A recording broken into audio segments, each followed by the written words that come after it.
Há navios que desapareceram no mar e nunca mais foram vistos por quem estava a bordo, mas alguns deles não desapareceram completamente. Eles permaneceram silenciosamente no fundo do oceano, intocados por centenas de anos, em alguns casos, milhares de anos, e quando foram encontrados, parecia que o tempo havia parado.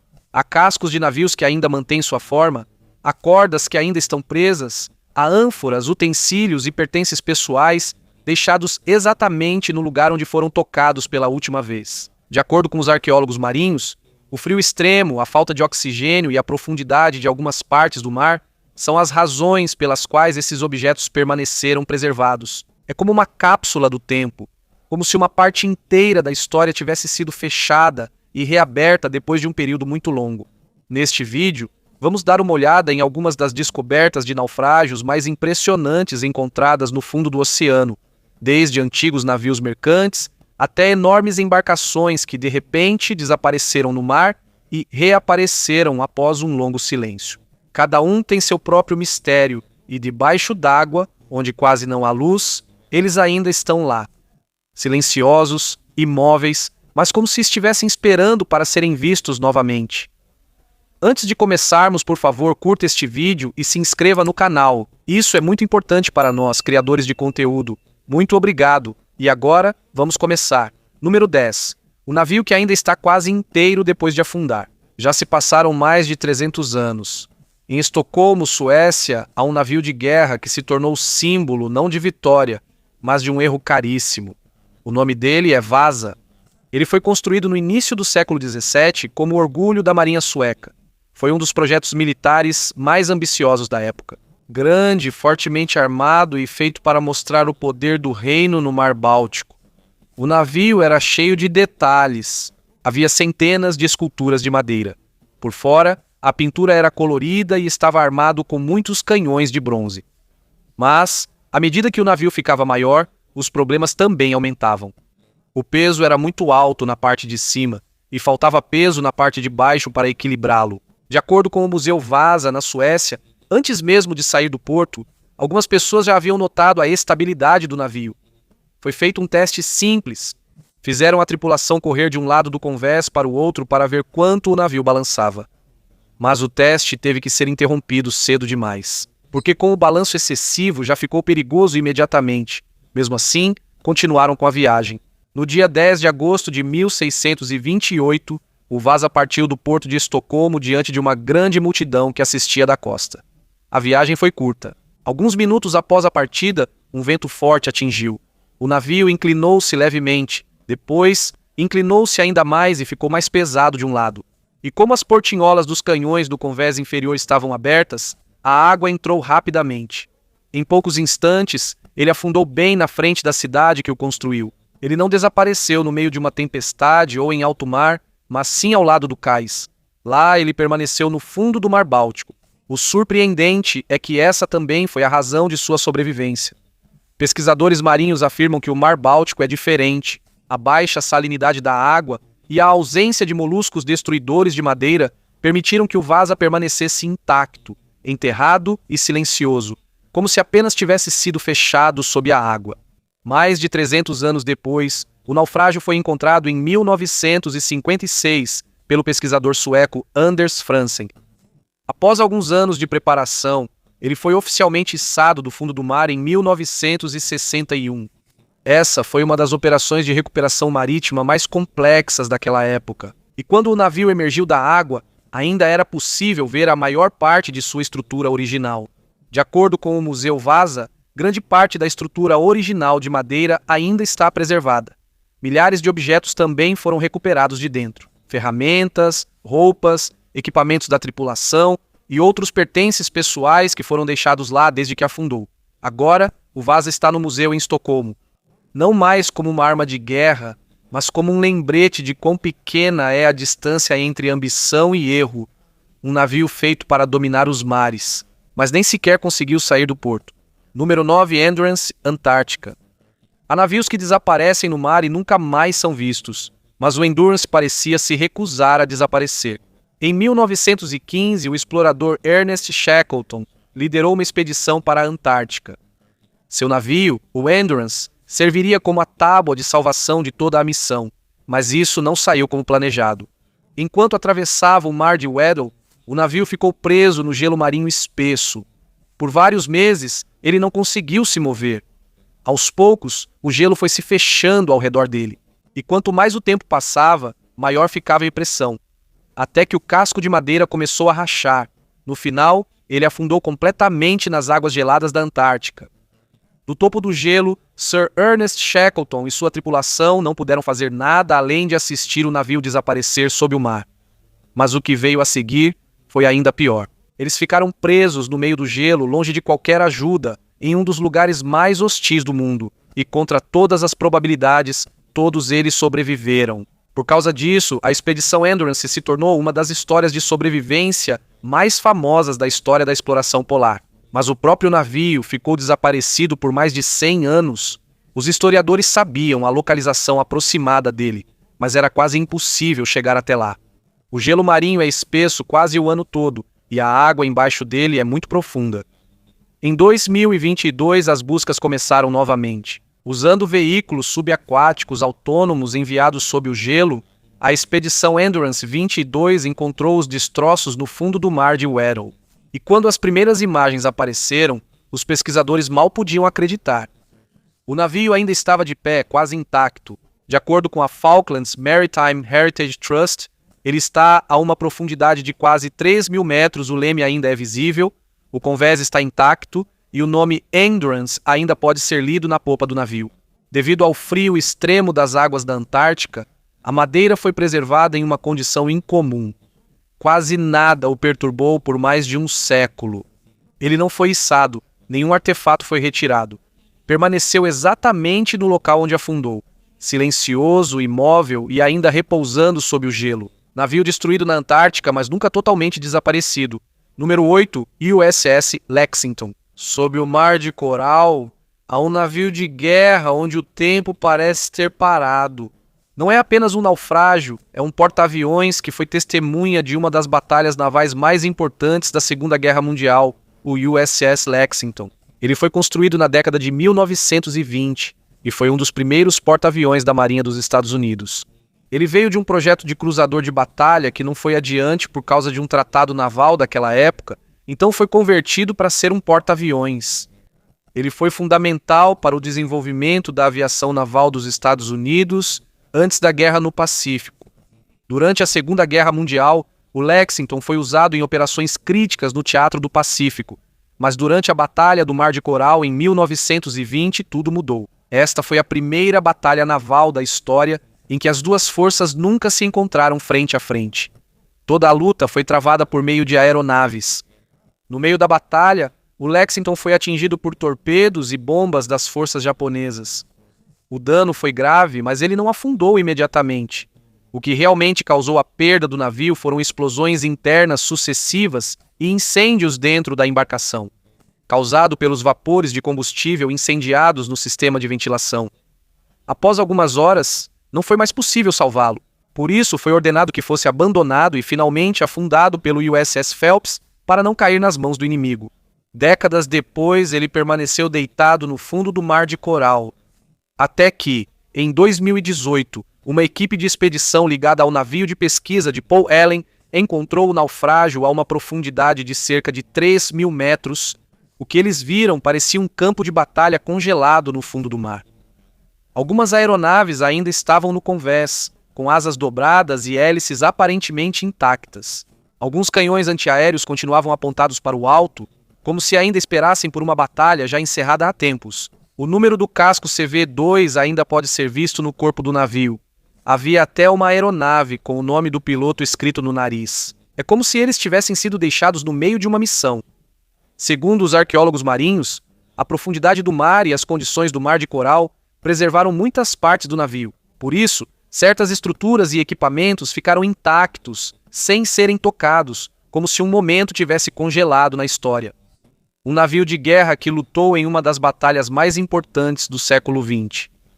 Mas agora está deitado silenciosamente no fundo do mar, junto com os aviões que nunca mais vão voar. O número 7 é o naufrágio do San José no Caribe. Antes de ser encontrado, era apenas uma lenda, não só por causa da riqueza, mas também pela confusão das reivindicações que o cercam. Até hoje, um navio, mas muitos querem ser donos dele.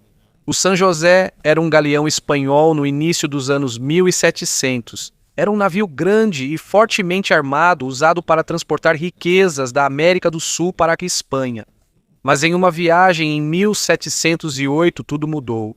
No meio de uma batalha naval perto de Cartagena, na Colômbia, o navio foi atingido enquanto estava escoltado por forças navais britânicas ao redor. De acordo com registros históricos, o paiol de pólvora do navio, um local onde os explosivos eram armazenados, explodiu e ele afundou rapidamente.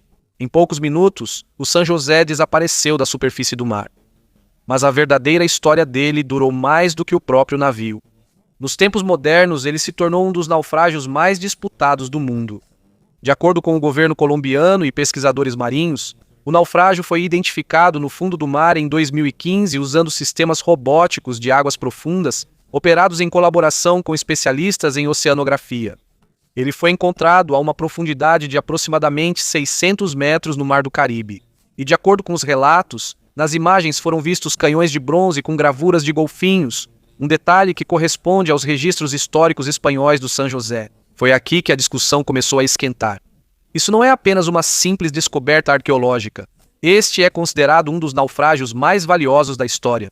De acordo com estimativas de vários analistas e instituições, o valor total da possível carga pode chegar a 10 a 20 bilhões de dólares americanos, incluindo ouro, prata, esmeraldas e outros tesouros da era colonial. Mas essa não é a parte mais complicada da história. Ficou ainda mais complicado na batalha legal. De acordo com o governo colombiano, o naufrágio faz parte do seu patrimônio nacional e está em suas águas soberanas. Mas a Espanha também reivindica que isso faz parte do seu patrimônio histórico, por ser uma embarcação naval espanhola. Além disso, uma empresa de salvamento baseada nos Estados Unidos afirmou que identificou o naufrágio em 1982 e ainda está movendo uma ação de arbitragem de vários bilhões de dólares nos tribunais internacionais. A outra camada nessa questão, certos grupos indígenas da América do Sul, incluindo as comunidades descendentes das antigas atividades de mineração na região, que afirmam que a riqueza a bordo do San José veio do período de exploração colonial. Por isso, para eles, não se trata apenas de tesouros, mas sim de uma parte da história da extração de riquezas de suas terras. Em 2025, houve relatos de que a Colômbia recuperou alguns objetos do naufrágio pela primeira vez, incluindo um canhão de bronze, algumas moedas de ouro e itens de porcelana que possivelmente vieram das rotas comerciais asiáticas na época do Império Espanhol.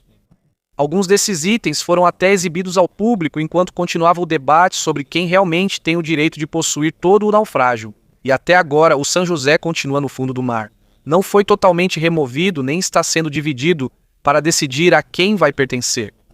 Um navio que afundou há mais de 300 anos, mas até hoje continua sendo motivo de disputa em todo o mundo. Número 6. HMS Erebus e HMS Terror Ártico. No meio de 1845, 2 navios da Marinha Real Britânica partiram da Inglaterra para uma expedição em busca da passagem do Noroeste, uma possível rota marítima que ligaria o Atlântico ao Pacífico através do Ártico. O HMS Erebus e o HMS Terror. A bordo dos navios estavam mais de 120 tripulantes. Eles levavam suprimentos que deveriam durar 3 anos, incluindo mais de 1.000 livros, instrumentos musicais e equipamentos completos para uma longa viagem. Mas quando eles entraram no Ártico, perderam gradualmente a comunicação com a Europa. E foi aí que começou uma das missões de busca mais longas da história. Por mais de um século, expedições de resgate do Império Britânico e de outros grupos se sucederam. Foram encontrados vestígios, suprimentos abandonados, anotações e testemunhos inuites sobre o último avistamento da expedição. Mas o próprio navio não se sabia onde estava. Até que a tecnologia moderna mudou tudo. Em 2014, a Parks Canada encontrou o HMS Erebus perto da ilha King William, usando varredura por sonar. E em 2016, o HMS Terror também foi descoberto na Terror Bay.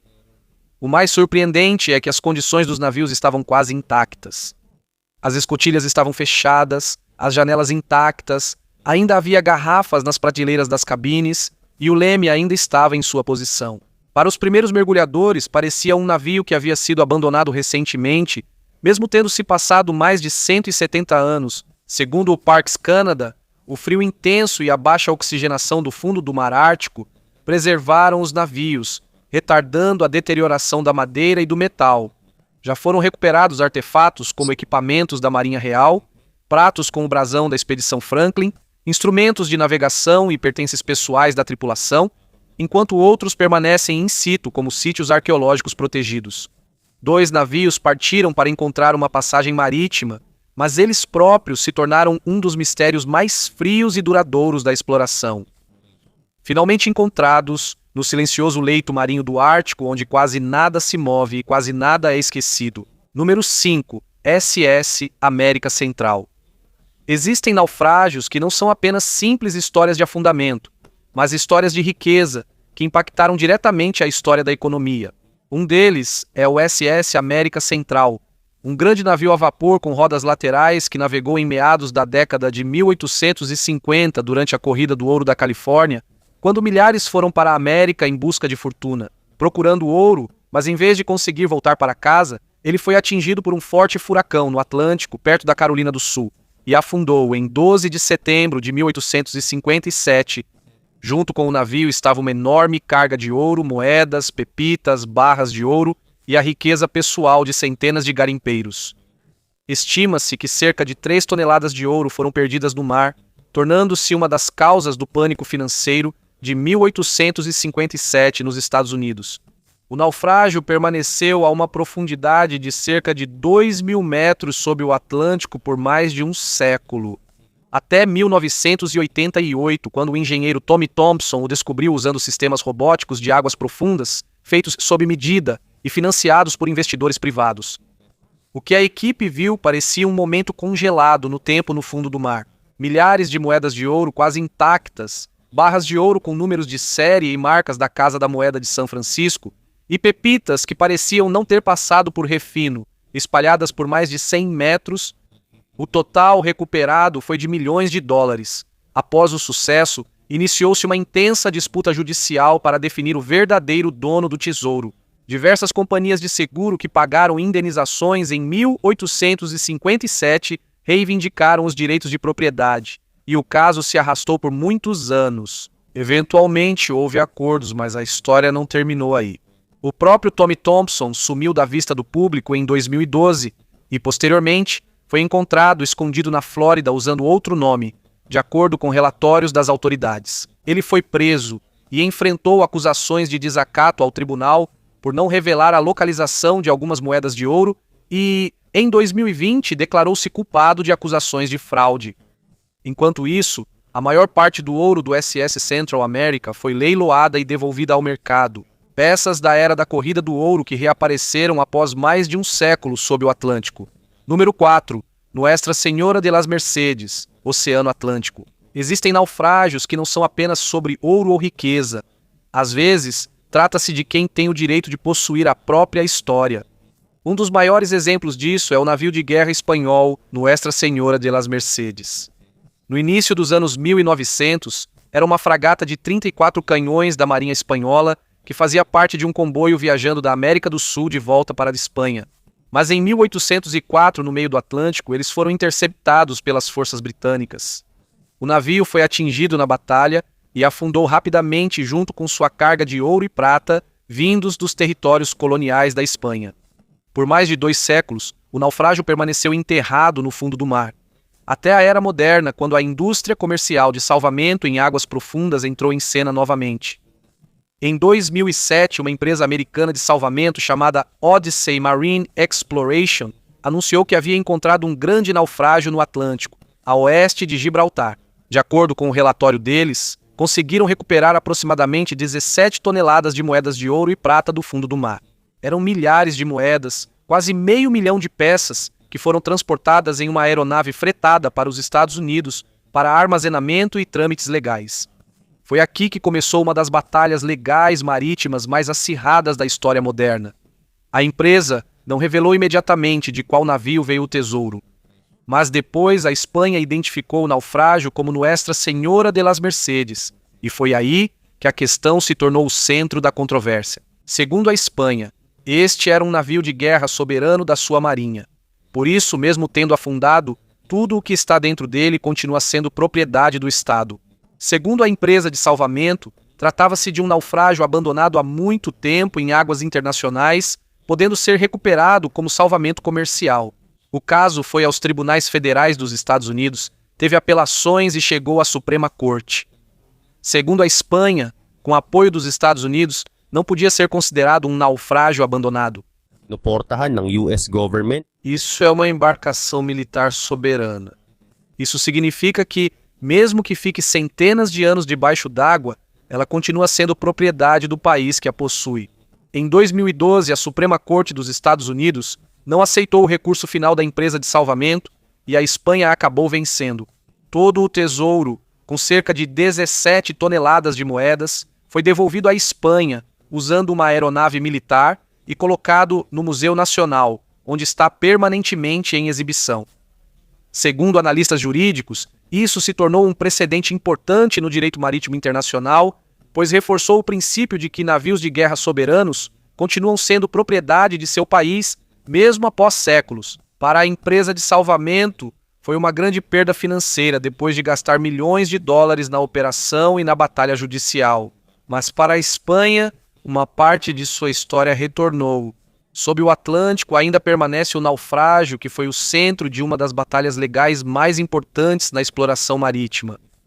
Silencioso, enterrado no fundo do mar, enquanto seu tesouro há muito tempo voltou para sua origem. Número 3, Mary Rose. Na história da Marinha Inglesa, há um navio que se tornou símbolo do poder do rei, o Mary Rose.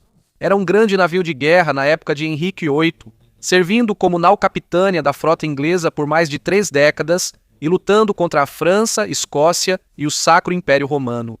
Mas em 19 de julho de 1545, no meio de uma batalha naval em Solent, perto do sul da Inglaterra, de repente ele tombou enquanto lutava contra a frota francesa. Em apenas alguns instantes ele afundou. Segundo relatos históricos, os tripulantes no convés superior ficaram presos por causa das redes de proteção que deveriam evitar ataques de embarque. Da costa, o próprio Henrique VIII assistiu ao naufrágio de sua nau-capitânia, que desapareceu no mar em poucos minutos. O naufrágio ficou no estreito de Solent a cerca de 12 metros de profundidade e depois foi coberto por lama. Durante muitos séculos, ele não foi encontrado até 1971, quando foi localizado por mergulhadores voluntários. Mergulhadores e o historiador Alexander McKee iniciaram um grande projeto de arqueologia subaquática no Reino Unido. Na década seguinte, mais de 19 mil artefatos foram escavados do fundo do mar, objetos da vida Tudor que quase não foram tocados pelo tempo. Em 11 de outubro de 1982, parte do casco do Mary Rose foi içada em uma das operações de salvamento marítimo mais ambiciosas da história moderna, assistida por cerca de 60 milhões de telespectadores na transmissão da BBC. Foi usada uma estrutura de aço especialmente projetada para içar cerca de 40% do casco sobrevivente, que continua sendo uma das recuperações arqueológicas mais importantes da história marítima. Quando foi retirada do mar, surgiu um navio que você quase não acreditaria que havia afundado há mais de 4 séculos. Encharcado de lama, mas ainda mantendo sua forma. Foi imediatamente preservado com um spray de água controlado para evitar que a madeira rachasse devido à secagem repentina. Os artefatos recuperados de dentro parecem um instantâneo do mundo Tudor. Mais de 137 arcos longos foram encontrados, e muitos deles ainda estão funcionais. Há sapatos de couro, instrumentos musicais, um conjunto de gamão ainda com as peças e um kit de barbeiro cirurgião completo com ferramentas médicas. Também há pertences pessoais da tripulação, pratos, moedas, rosários identificados com base no local onde foram encontrados e nos registros da lista de tripulantes do navio. Agora, o Mary Rose está em exibição em seu próprio museu em Portsmouth, Inglaterra. Fica bem em frente ao HMS Victory, a nau-capitânia do almirante Nelson na Batalha de Trafalgar, 2 navios de épocas diferentes, separados por quase 266 anos, mas ambos permanecem como lembretes do poder e do destino no mar. Número 2. Bismarck, Atlântico Norte. No auge da Segunda Guerra Mundial, havia um navio considerado uma das armas mais mortais da Alemanha nazista. O Bismarck era um couraçado massivo, praticamente sem igual na sua época. Comprido, fortemente blindado e equipado com artilharia pesada, ele era capaz de enfrentar qualquer força naval no Atlântico. Ao entrar em serviço em 1940, era um dos navios de guerra mais avançados da Europa e logo se tornou a principal ameaça às rotas de suprimento que mantinham a Grã-Bretanha viva durante a guerra. Em maio de 1941, o Bismarck lançou sua primeira e última missão de combate, chamada de Operação Heineubung. No Atlântico Norte, ele imediatamente encontrou o HMS Hood, um dos navios mais famosos da Marinha Real. Em apenas alguns minutos, o Hood foi atingido em uma área crítica. O paiol de munição explodiu e ele afundou em 3 minutos, uma das perdas navais mais dolorosas e chocantes da Grã-Bretanha. Por causa disso, a Marinha Real lançou uma das maiores caçadas navais da história, usando quase todos os navios disponíveis. Alguns dias após a perseguição, em 27 de maio de 1941, o Bismarck foi encurralado depois que seu sistema de direção foi desativado devido a danos causados por torpedos. Em seguida, houve um intenso bombardeio do HMS King George V, HMS Rodney e dos cruzadores e destroyers de apoio. Milhares de projéteis e torpedos atingiram até que o navio parou completamente de responder. Há análises que dizem que a tripulação pode ter afundado o navio de propósito para evitar que caísse nas mãos do inimigo. Depois de muitas décadas, ele foi encontrado em 1989 por Robert Ballard, a uma profundidade de aproximadamente 4.700 metros, cerca de 650 quilômetros a oeste de Brest, França. O casco está quase intacto, com o cinturão principal de blindagem deformado pelo impacto, mas sem perfurações. Em 2002, uma expedição de James Cameron foi a primeira a entrar no interior dos destroços usando submersíveis, onde foram vistos corredores, compartimentos e torres de canhão que estavam separados do casco e pesavam mais de 1.000 toneladas cada uma. A Alemanha considera isso como um túmulo de guerra, por isso permanece intocado. Hoje, o Bismarck repousa no fundo do Atlântico Norte, ainda quase intacto, como um símbolo de um navio que não se rende facilmente, mesmo derrotado no mar. Número 1, RMS Titanic, Atlântico Norte. Em 1985, a equipe do Woods Hole Oceanographic Institution, liderada por Roberto Ballard, encontrou o Titanic a uma profundidade de aproximadamente 800 metros usando um sistema de câmeras de águas profundas. Primeiro foi avistada uma caldeira, prova do naufrágio após 73 anos, desde que afundou em 14 de abril de 1912. O navio se partiu em proa e popa, com um campo de destroços que se estende por cerca de 600 metros, onde estão espalhados pratos, sapatos, bagagens, garrafas e pertences pessoais, como se estivessem congelados no tempo. A proa ficou mais intacta, enterrada na lama, enquanto a popa foi destruída pelo impacto no fundo. Com o passar das décadas, esse naufrágio se tornou o mais famoso devido à história do navio inafundável, a falta de botes salva-vidas e a divisão social dentro do navio. Cientistas marinhos afirmam que ele está sendo consumido por bactérias que comem ferro e corrosão, podendo desaparecer em décadas. Em 2023, ocorreu mais uma tragédia quando um submersível turístico explodiu a caminho dos destroços. Agora o Titanic está desaparecendo lentamente no fundo do mar, mas continua sendo o naufrágio mais icônico do mundo e um símbolo de um momento que mudou a história da exploração marítima.